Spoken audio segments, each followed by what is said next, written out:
ان الذين بشکها کسان کفروا چې هغه کافران دي لو ان کچر بشک لهم د دوی لپاره ما هغه سو فل ارض چې پزماکه کې دي جميعا ټول ومثله معه او د دې عمره نور چې د دې سره شي دا ټول لیفتدو دی فدیه ورګي به په دې سره من عذاب یوم القیامت د عذاب د ورځې د قیامت نه نو ما تقبل منهم نو قبول به نکړل شي د دوی نه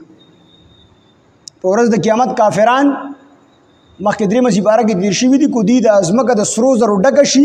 او دا به فدیه کې الله لورګي نو الله به قبول نکي چې کوم کافران دي او دلته کې الله فرمایي چې سپه اسمانونو کې دي او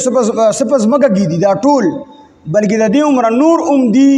د خپل ځان فدیه پیش کی الله ته چې الله دا هر څه واخلا او مونږ د جهنم د اور نه بچ کنو الله به دا قبول نکي ځکه چې دي کافران دي نو به خدا چې دې ملکیت جوړیږي نه دا شی د ملکیت خو بل فرض دا دنیا الله دې ته ور کی او دی بیا د سرو ډکه کی یا چې سب د دنیا کې دا ټول الله لږ کوم دی ورګي چې الله دا واخله مونږه معاف کا نو الله به معاف نکي من عذاب یوم القیامت د قیامت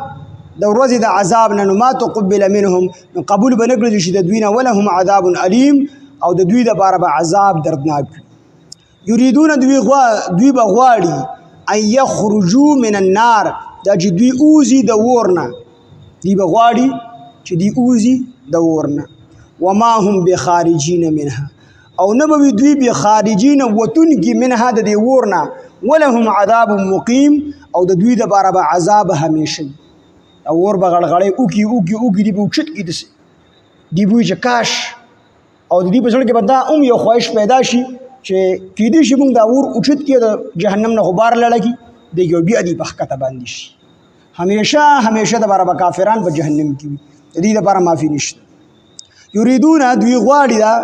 دوی بغواړي ان یخرجوا من النار د دوی اوزي د ورنا وما هم بخارجین منها او نبوي دوی وتون کې منها د ورنا ولهم عذاب مقیم او د دوی لپاره به عذاب همیشه د بار عذاب وي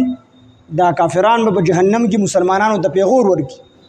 تاسو مسلمانان وې مون کافرانو تاسو د مسلمانۍ غټ دعوی کوي نو تاسو په جهنم کې ناسي موږ کو جهنم کې ناسیو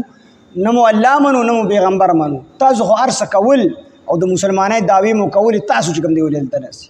الله به فرمای الله رحمت په جوش کې راشي الله به فرمای چې هر هغه کس چې داغه پزړه کې د اوري د دانې برابر ایمان یا په سټیم کې زمانه یریدلی وي یا دا کلمه ټول عمر کې یو پیر ویری په اخلاص سره لا اله الا الله محمد رسول الله هغه د جهنم نه راوځي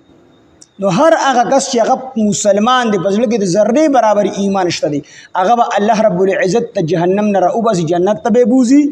او کافرانو پس به د دروازې د جهنم دسي لیوي کړی شي چې چاته پته نه لګي چې دغه دروازه واو کنه د کټیم کې به کافر افسوس ارمان وکړي چې کاش یو بیرم په دنیا کې دا کلمه ویلې و نن به مونږ هم د جهنم نه وتی ولهم د دوی لپاره عذاب مقیم عذاب به همیشه د پاره